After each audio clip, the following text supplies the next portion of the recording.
వి gold trusted gold buyers. మీరు తాకట్టు పెట్టిన బంగారాన్ని విడిపించి ఈ రోజు ఉన్న మార్కెట్ ధరకు కొనబడును.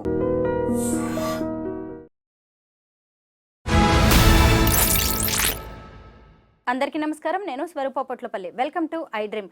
అమెరికా అధ్యక్షుడిగా డొనాల్డ్ ట్రంప్ రెండోసారి బాధ్యతలు చేపట్టిన తర్వాత తీసుకుంటున్న నిర్ణయాలు సంచలనాత్మకంగా ఉంటున్నాయి.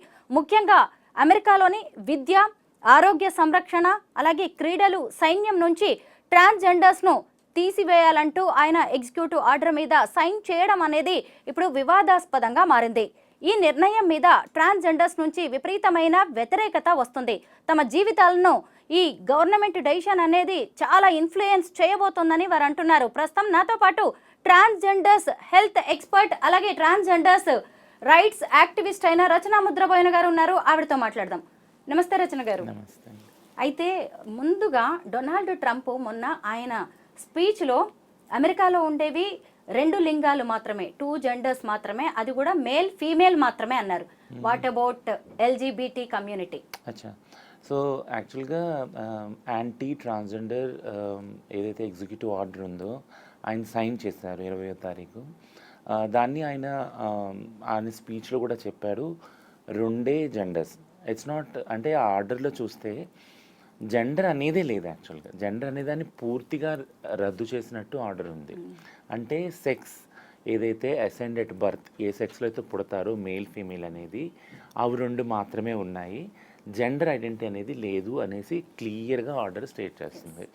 సో జెండర్ ఐడెంటిటీ లేదు అన్నప్పుడు దానికి ఫాలో చేసుకుంటూ మీరు చెప్పినట్టు విద్య, ఉపాధి, ఆరోగ్యము, మిగిలిన అన్ని ఐడెంటిటీ, ఇవన్నీ పాస్పోర్టు సంబంధించిన ఐడెంటిటీ, ఇవన్నిటిలో కూడా జెండర్కి సంబంధించిన ఏదీ ఉండకూడదు. ఒకవేళ అది ఉన్నా కానీ ఇప్పుడు దాకా ఉన్న డాక్యుమెంట్స్ కంటిన్యూ అవుతాయి. ఇక ముందు ఎవరైనా అప్లై చేసుకున్నా కానీ జెండర్కి సంబంధించి ఇవ్వకూడదు. వాళ్ళు ఏ సెక్స్లో అయితే పుట్టారో ఆ సెక్స్ సంబంధించిన ఐడెంటిటీ మాత్రమే ఇవ్వాలి అనేసి ఆర్డర్ క్లియర్గా చెప్తా ఉన్నాయన్నమాట. సో జెండర్ ఐడెంటిటీని పూర్తిగా తుడిచిపెట్టేసే ఈ ఆలోచన ధోరణి ముఖ్యంగా ట్రాన్స్జెండర్ వ్యక్తుల మీద, మీరు అంటున్నారు కదా ఎల్జీబీటీలో ట్రాన్స్జెండర్ వ్యక్తుల మీద చాలా ప్రభావం చూపిస్తుంది. అయితే అమెరికా అధ్యక్షుడు అయ్యుండి ట్రాన్స్జెండర్స్కి వ్యతిరేకంగా ఇటువంటి ఆర్డర్ సైన్ చేయవలసిన అవసరం ఏంటి అన్నప్పుడు నేను ట్రంప్ గారిని అంటే ఒక వ్యక్తిగా చూడను.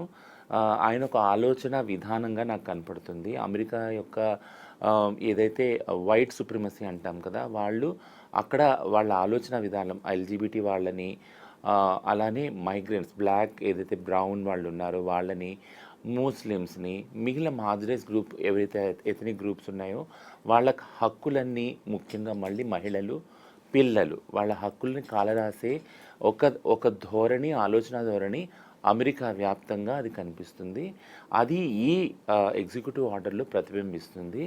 దీన్ని మొదలుకొని అమెరికాని ఒక ఐడియల్గా డెవలప్డ్ నేషన్గా మనం చూసినప్పుడు దాన్ని ఫాలో అయ్యే వేరు కంట్రీస్ కానీ, డెవలపింగ్ కంట్రీస్ కానీ, అక్కడి నుంచి ఫండ్స్ తీసుకొని పనిచేసే కంట్రీస్ కానీ ఏ ఇంపాక్ట్ పడుతుంది, ముఖ్యంగా జెండర్ అనే స్పేస్లో ఎలాంటి వర్క్ ఇక ముందుకు సాగదు అన్నప్పుడు ఎలాంటి ప్రభావం చూపుతుంది అనేది పెద్ద ప్రశ్నార్థకం.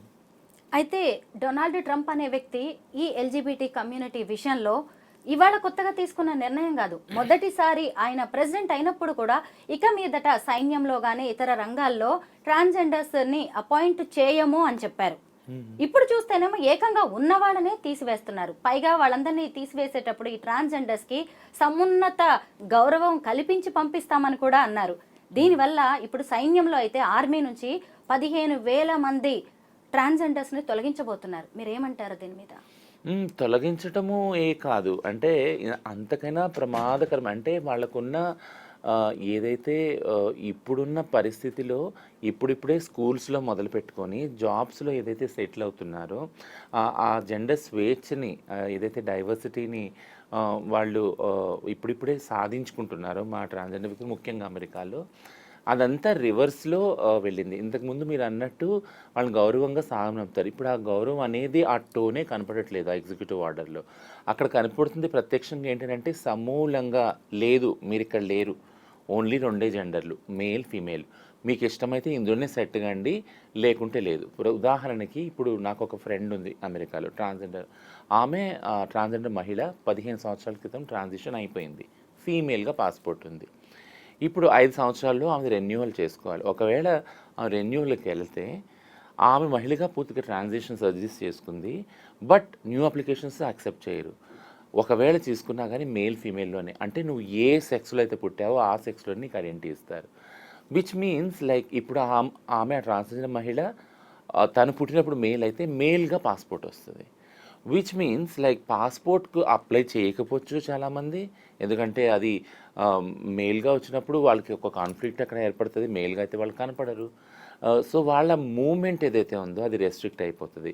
అంటే ఇలాంటి ఆలోచన విధాన్ని ట్రాన్స్జెండర్ వ్యక్తుల మూమెంట్ను కూడా అంటే ఆపే విధానం ఏదైతే, అంటే వాళ్ళు ఎక్కడికి వెళ్ళకూడదు, ఇక్కడే ఉండాలి, ఇక్కడ ఉండి ఏం చేయాలి, ఉన్న అవకాశాలు ప్రొనౌన్స్ అంటే షీ హర్ ఏదైతే కావాలనుకున్న ప్రొనౌన్స్ ఉన్నాయో ఆ ప్రొనౌన్స్ కూడా అబాలిష్ చేసే సెక్షన్స్ ఈ ఆర్డర్లో ఉన్నాయి యాక్చువల్గా.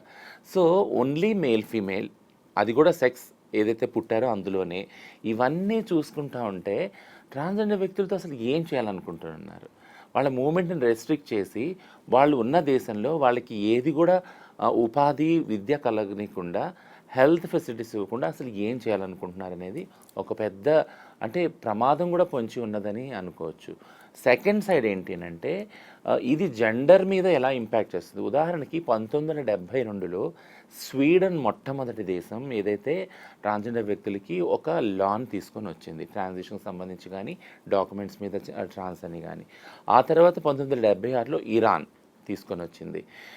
సో ఈ వరుస చూసుకున్నప్పుడు సేమ్ 1976లోనే యూఎస్ కూడా transgender policy, first transgender policy new జెర్సీలో వాళ్ళు తీసుకొని వచ్చారు, ఒక స్టేట్లో. థింగ్ ఏంటంటే మిగిలిన దేశాలు స్వీడన్లో ముఖ్యంగా 1972 చట్టాన్ని 2024లో దాన్ని ఇంకా అంటే రిఫైన్ చేసుకుంటూ ఒక చట్టాన్ని ఇప్పుడు 2025లో ఇంప్లిమెంటేషన్లో వస్తుంది స్వీడన్లో. అందులో కూడా మేల్ ఫీమేల్లో వాళ్ళు చాయిస్ ప్రకారం వాళ్ళు చూస్ చేసుకోవచ్చు అనేసి పెట్టడం జరిగింది. బట్ అక్కడ కూడా స్వీడన్లో నాన్ బైనరీ వాళ్ళు అన్నారు అదర్ జెండర్ క్రియేట్ చేయమని. ఇవి ఎందుకు డిస్కషన్లో తీసుకొస్తున్నాను అంటే ఎక్కడైతే స్వీడన్లో స్టార్ట్ అయ్యిందో తర్వాత అమెరికాలో మనం చూసుకున్నప్పుడు అమెరికాలో మళ్ళీ వెనక్కి వెళుతున్నాయి ట్రాన్స్జెండర్ రైట్స్. ట్రాన్స్జెండర్ రైట్సే కాదు, జెండర్ రైట్స్, ఎల్జిబిటీ రైట్స్ మొత్తము. బట్ స్వీడన్లో ప్రోగ్రెస్గా కనపడుతున్నాయి. వీటిలన్నిటి రైట్లో ఇండియా ఎక్కడ ఉన్నది అని మనం చూసుకున్నప్పుడు ఇండియా యొక్క మూమెంట్ ఏదైతే ఉందో ఎల్జిబిటీకి సంబంధించి, జెండర్ సంబంధించి, అది ఏదైతే మహిళా ఉద్యమం ఉందో దాంతో చేతులు చేయగలుగుతుంది. కాబట్టి నాకు చాలా హోపు ఇండియా మీద ఉంది. ఒకటి మహిళా ఉద్యమం, ఇంకోటి సంస్కృతి. ఏదైతే ఇంతకుముందు మనం చాలా ఇంటర్వ్యూస్లో మాట్లాడుకున్నాం, ఇక్కడ ఉన్న ట్రాన్స్జెండర్ వాళ్ళు ముఖ్యంగా ఇక్కడున్న సంస్కృతిలో సమ్మిళితమై ఉన్నారు. ఇక్కడ పుట్టిన హిందూ మతం కానీ, ఇక్కడ పుట్టిన బుద్ధిజం కానీ, ఎన్ని మతాలు ఎంతో పరమత సహనంతో వేరే జెండర్లో డైవర్సిటీతోటి ప్రవడిల్లుతున్నాయి. యాక్చువల్గా అది చూపిస్తున్నాయి వేరే ప్రపంచ దేశాలకి. కాబట్టి ఇక్కడున్న ట్రాన్స్జెండర్ వ్యక్తుల పోరాటాలు వేరు, ఇష్యూస్ వేరు. ఇక్కడ మాత్రం అంత ఇంపాక్ట్ యూఎస్ పాలసీ చూపిస్తుందని నేను అనుకోను. రచన, అసలు ట్రంప్ ఎంత తెలివిగా ఈ నిర్ణయం తీసుకున్నారో మీరు ఒకటి అబ్జర్వ్ చేశారా? పైకి చూస్తేనేమో ఇది జాబ్స్కి సంబంధించిన విషయంలా కనిపిస్తుంది, కానీ ఇక్కడ మీ ఐడెంటిటీ అనేది ఉంది ముఖ్యంగా. అంటే ఆయన చేసిన కామెంట్ కూడా చూసారా, మేల్ ఫీమేల్ మాత్రమే. అంటే ఏంటి, అసలు ఆ ఎల్జిబిటీ కమ్యూనిటీ అనేదే లేదు అని ఆయన స్పష్టంగా అసలు ఈ మూడో వర్గం గురించి అయితే తన అభిప్రాయాన్ని సుస్పష్టంగా చెప్పేశారు. ఎందుకు అంటే ఆయన వ్యక్తిగానే కాదు, ఓ ప్రెసిడెంట్గా మీ పట్ల ఉన్న ఒక వివక్షని, ఓ చిన్న చూపుని ఇలాగ జాబ్స్ని అడ్డం పెట్టి చూపించినట్టుగా కనిపిస్తుందా లేదా? ఎందుకంటే ఫ్యూచర్ లో ఇంకెవరైనా మేల్ ఫీమేల్ గా మారడానికి భయపడాల్సిందే. ఎందుకంటే ఎలాంటి బెనిఫిట్స్ ఉండవు, కనీసం జాబ్స్ చేసే అవకాశము ఉండదు. అంటే మీరు ఎలా పుట్టారో అలాగే ఉండండి అని రిస్ట్రిక్ట్ చేసినట్టే. ఎందుకంటే ఇంకా మీరు మారడానికే ఎంతో కష్టపడతారు.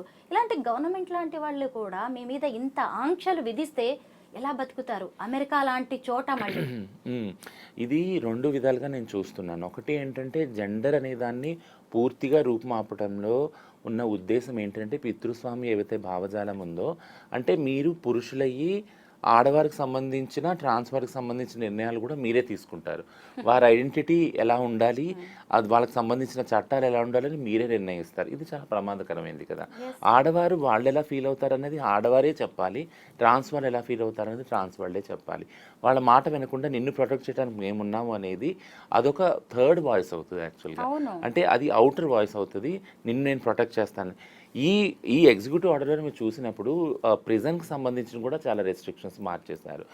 అంటే అంటే ఆ వర్డింగ్స్లో ఎలా ఉన్నాయంటే మహిళా ప్రిజన్స్లో మగవాళ్ళని పెట్టకూడదు. అంటే ఉదాహరణకు ట్రాన్స్జెండర్ వాళ్ళు జెండర్ మార్చుకున్నా కానీ మేల్గా వాళ్ళు ఐడెంటిఫై అవుతున్నారు అనుకో, ట్రాన్స్ విమెన్, వాళ్ళని అక్కడ పెట్టకూడదు. అంటే వాళ్ళని మళ్ళీ మగ జైల్లోకి మార్చాలి. అంటే ఒక రకంగా హింసను మళ్ళీ హింసలోకి తోసే ఒక ఆలోచన విధానం ఇందులో కనిపిస్తుంది. మహిళలను, ట్రాన్స్ మహిళలను, వీళ్ళందరినీ కూడా ఇది ఒక పాయింట్ చూస్తున్నారు. రెండోది మీరు అన్నట్టు ఉపాధి అవకాశాలు. It's not only LGBT community. ఏదైతే వైట్ సుప్రమసీలో మనం ఎలా చూడాలి అని అంటే, ఏదైతే డబ్బు, అధికారం, ఏదైతే డెవలప్డ్ నేషన్ లాగా యుఎస్ ఉందో, వైట్ వాళ్ళు అత్యధిక సంపన్నులై ఉన్నారు. వాళ్ళ తర్వాత వాళ్ళ అక్కడ బానిసలుగా ట్రీట్ చేస్తే బ్లాక్ కానీ, బ్రౌన్ కానీ, లేదా మార్జినలైజ్ కమ్యూనిటీస్ని కానీ ఆ అవకాశాలు తీసుకోలేకుండా ఈ విధానం, ఆలోచన విధానం ఉంది. అంటే వాళ్ళకి ఉద్యోగాలు ఇవ్వరు, మిగిలిన వాళ్ళకి ఓన్లీ వైట్ వాళ్ళు మాత్రమే ఉద్యోగాలు చేయాలి, వాళ్ళు మాత్రమే ధనవంతులు కావాలి, మిగిలిన మార్జినలైజ్ కమ్యూనిటీస్ వాళ్ళు ఎవరు కూడా చదవకూడదు, అలానే అంటే ఉన్నత అంటే సంపన్నులు కాకూడదు అనే ఆలోచనతో కనిపిస్తుంది. అందుకే కదా ఒకటి ఇలా ఎండ్ చేస్తాను దీన్ని. ఏంటంటే మా కంట్రీలో పుట్టిన వాళ్ళు, అది కూడా వైట్ వాళ్ళకు మాత్రమే ఇక్కడ అవకాశాలు ఉన్నాయి. ఇక్కడ ఉన్న వనరులు వేరే వాళ్ళతో షేర్ చేసుకోవటానికి మేము ససేమిరా ఒప్పుకోము. ఇది ఓన్లీ వైట్ పీపుల్కి మాత్రమే ఈ కంట్రీ అన్న ఒక మెసేజ్ దీని ద్వారా వెళ్తుంది. ఈ సందర్భంగా మనం ఖచ్చితంగా సిటిజన్షిప్ క్యాన్సిలేషన్, మెయిన్ ఏంటంటే బై బర్త్ రైట్ అనేది ఉంటుంది కదా, దాన్ని క్యాన్సిల్ చేయడం గురించి కూడా మనం మాట్లాడుకోవాలి. మామూలుగా వేరే దేశాల నుంచి వచ్చే వాళ్ళు ఉంటారు కదా, వాళ్ళకి పుట్టిన పిల్లలకి, అక్కడ పుట్టిన వాళ్ళకి జన్మతః పౌరసత్వం అనేది వస్తుంది. కానీ ఫిబ్రవరి 20 తర్వాత పుట్టిన వాళ్ళకి ఈ జన్మతః వచ్చే పౌరసత్వాన్ని రద్దు చేస్తూ కూడా ఎగ్జిక్యూటివ్ ఆర్డర్ మీద సైన్ చేసేశారు ట్రంప్. అయితే దీన్ని కొన్ని న్యాయస్థానాలు కూడా తప్పుపట్టాయి. సియాటెల్ న్యాయస్థానం జడ్జి అయితే ఆయన కొన్నాళ్ల పాటు దీన్ని తాత్కాలికంగా హోల్డ్ చేస్తూ తీర్పు ఇచ్చేశారు. మీరేమంటారు? దీనివల్ల ఎల్జిబిటీ కమ్యూనిటీ, ట్రాన్స్జెండర్స్ ఎలా ఇన్ఫ్లుయెన్స్ అవుతారు, ఎలా ఎఫెక్ట్ అవుతారంటారు? అంటే మైగ్రేషన్కి సంబంధించి ఒక ప్రత్యేక చట్టం ఉంది, ఫెడరల్ లా కానీ స్టేట్ సపరేట్ లాస్ ఉన్నాయి యూఎస్లో. సో ఆయన ఉద్దేశం ఏంటంటే ఓన్లీ బ్లాక్, బ్రౌన్ వాళ్ళే కాకుండా ఎల్జిబిటీ వాళ్ళు కూడా చాలామంది మైగ్రేట్ అవుతూ వస్తున్నారు యూఎస్కి. దానివల్ల లోకల్ ఉన్న క్యాండిడేట్స్కి ఉద్యోగ అవకాశాలు లేకుండా, ఉపాధి అవకాశాలు లేకుండా అనే ఒక నోషన్ని ఆయన బలంగా నమ్ముతున్నారు. అక్కడున్న వైట్ వాళ్ళు కూడా నమ్ముతూ ఉన్నారు. సో అక్కడున్న వాళ్ళకి అవకాశాలు కనగటానికని ఈ రెస్ట్రిక్షన్స్ అన్నీ వస్తూ ఉన్నాయి. ముఖ్యంగా అక్కడ పుట్టిన వాళ్ళకు కూడా అంటే వాళ్ళు ఏ దేశం నుంచి వాళ్ళ పూర్వీకులు వలస వచ్చారనే దాన్ని ఇప్పుడు వెతుకుతారు యాక్చువల్గా. సో అట్లాంటి రెస్ట్రిక్షన్స్ పెట్టినప్పుడు ఖచ్చితంగా కొన్ని తరాల ముందు సేమ్ ఇది అంటే ఎన్ఆర్సీ ఇవన్నీ ఏవైతే బిల్స్ ఉన్నాయో ఇవన్నీ కూడా అవే ఆలోచన ధోరణి తీసుకొస్తున్నాయి. ఏంటంటే ఆ దేశంలో పుట్టిన వాళ్ళకి అవకాశాలు, పైగా ఈ టైంలో పుట్టిన వాళ్ళకి అవకాశాలు, అంటే మైగ్రేట్ వచ్చిన వాళ్ళకి, పూర్తిగా మైగ్రేట్ అయిన వాళ్ళకి రైట్సే లేవు, రద్దు చేస్తున్నామన్న మెసేజ్ ఒకటి వెళ్తూ ఉంది. సో వాళ్ళు ఎలా బ్రతకాలి యాక్చువల్గా? ఇప్పుడు ప్రపంచ దేశాలన్నీ ఇన్ని రెస్ట్రిక్షన్స్ పెట్టుకొని పోయినప్పుడు మైగ్రేషన్ అనేది ఒక మూమెంట్, ఒక రైట్ కదా, ఒక హక్కు కదా. ఇప్పుడు గ్రామాల్లో ఉన్న వాళ్ళు సిటీలకు అవుతారు, సిటీలో ఉన్న వాళ్ళు స్టేట్లకు వెళ్తారు, స్టేట్లో ఉన్నారు వేరే కంట్రీస్కి వెళ్తారు. ఇదొక హక్కు యాక్చువల్గా. ఈ హక్కును కూడా కాలరాసినప్పుడు కొన్ని దేశాలు, అండర్ డెవలప్ దేశాల్లో ఇంకా పోవర్టీ, పేదరికం అలానే మగ్గుతుంది. అవి పైకి రాలేక, సంపన్నులు కాలేక అక్కడ ప్రజలు ఇంకా హింసని చూస్తారు అని నా ఉద్దేశం. అయితే ఇప్పుడు ఈ బై బర్త్ రైట్స్కి సంబంధించి కూడా మనం ఒకటి మాట్లాడుకోవచ్చు. ఏంటంటే ఇప్పుడు అమెరికాలో ఒక కపుల్ ఉన్నారు, వాళ్ళు అమెరికన్ సిటిజన్సే, అంటే అమెరికన్సే వాళ్ళు. ఆ కపుల్కి ఇప్పుడు ఫిబ్రవరి 20 తర్వాత సరే ఎప్పుడైనా సరే పిల్లలు పుట్టారనుకోండి, కొన్నాళ్ళ తర్వాత అతను ట్రాన్స్జెండర్గా మారాలనుకున్నా, అంటే మేల్ నుంచి ఫీమేల్గానో లేదంటే ఫీమేల్ నుంచి మేల్గా ఎలా మారాలనుకున్నా కానీ మరి వాళ్ళకి కూడా ఇప్పుడు ఈ ట్రాన్స్జెండర్స్ రైట్స్ ఏమీ అప్లికబుల్ అయ్యే ఛాన్స్ లేదు కదా రచన? అసలు ట్రాన్స్ వాళ్ళకి ఇప్పుడు పుట్టిన వాళ్ళకి అసలు ట్రాన్స్జెండర్ ఐడెంటిటీనే లేదు అని ఎగ్జిక్యూటివ్ ఆర్డర్ చెప్తుంది. అంటే వాళ్ళు ఒకవేళ కమ్అవుట్ ప్రాసెసే లేదు. వాళ్ళకి ఏ సెక్స్లో అయితే పుట్టారో ఆ సెక్స్లోనే ఐడెంటిఫై కావాలి వాళ్ళు. అంటే ఈ ఆర్డర్ తర్వాత పుట్టిన వాళ్ళు ఎవరైతే ఉన్నారో ఒకవేళ వాళ్ళు ట్రాన్స్జెండర్ వ్యక్తులుగా గుర్తించుకోవాలనుకుంటే దెర్ ఈజ్ నో రైట్. ఏ బెనిఫిట్స్ కూడా లేవు. బెనిఫిట్స్ కాదు, రైటే లేదు ఐడెంటిటీకి. అంటే నిర్బంధంగా వాళ్ళు మేల్లో కానీ ఫీమేల్లో కానీ ఉండాల్సిందే. వాళ్ళు ఉండాల్సిందే బలవంతంగా. సో అది దట్ విల్ అంటే మానసికంగా వాళ్ళు చాలా డిప్రెషన్కి లోనవుతారు, సూసైడల్ టెండెన్సీస్ పెరుగుతాయి. ఇది ఒక రకమైన హింస యాక్చువల్గా ట్రాన్స్జెండర్ వ్యక్తుల మీద.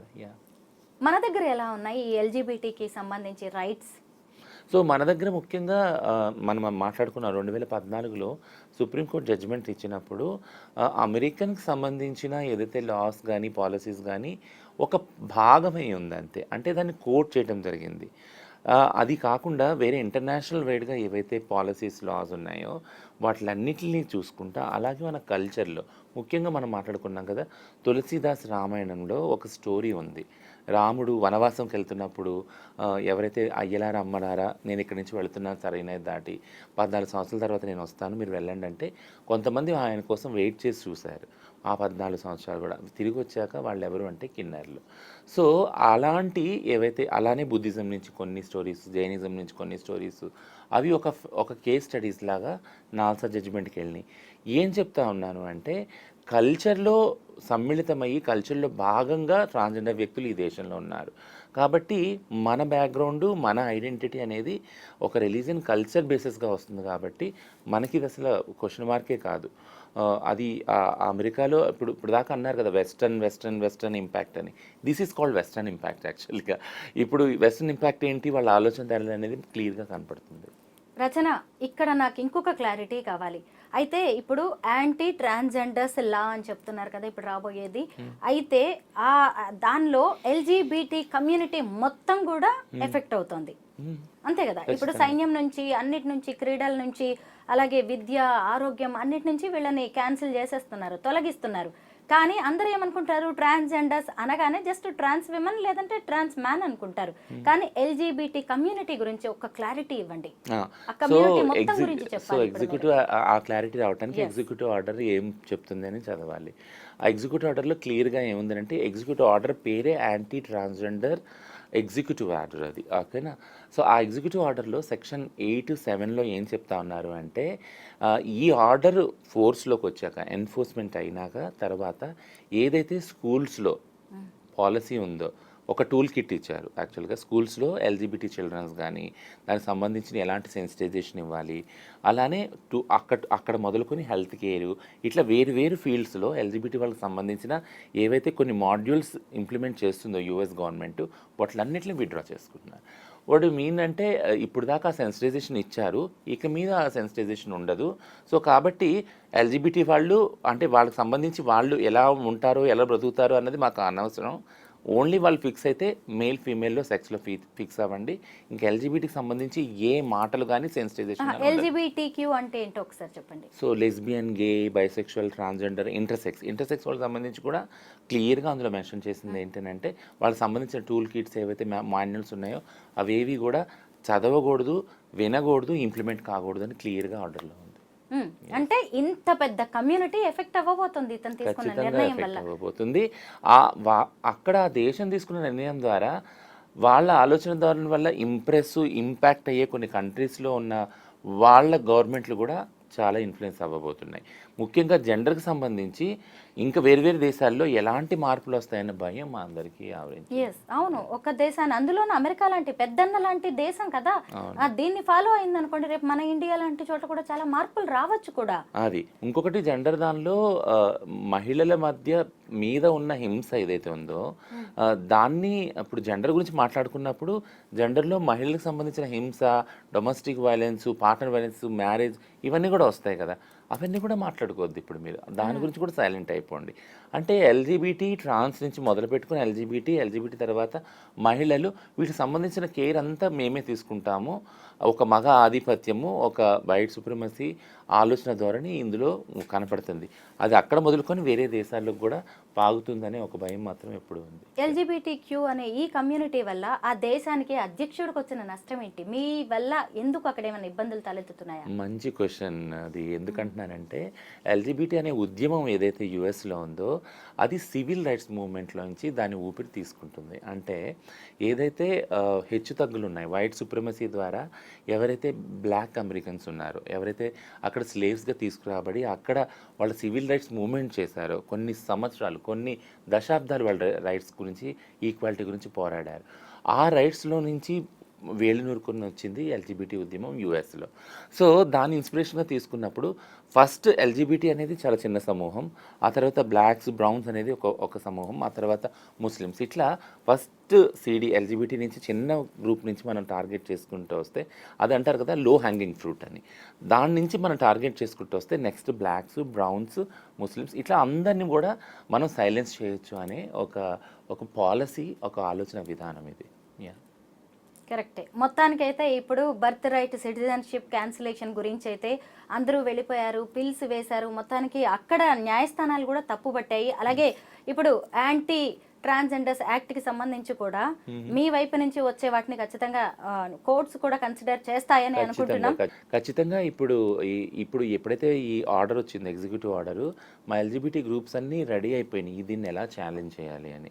ఒక 2 సంవత్సరాల వరకు ఈ కోర్ట్స్లో ఛాలెంజ్ అవుతుంది. ఇది ఈ లోపల ఏం జరుగుతుంది అనేది చూడాలి. ఈ లోపల చాలా మటుకు వైలెన్స్ మాత్రం ట్రాన్స్ వాళ్ళతో జరుగుతుంది. వాళ్ళు సైలెన్స్ చేయటము, వాళ్ళు కనపడనీయకుండా చేయటము, వాళ్ళ గురించి సెన్సిటైజేషన్ లేకుండా ఇదంతా జరుగుతుంది. బట్ కోర్ట్స్లో మాత్రం మా బ్యాటిల్ ఏదైతే ఫైట్ ఉందో అది మాత్రం ఆగదు. Thank you so much Rachana. Thank you అండి. Thank you.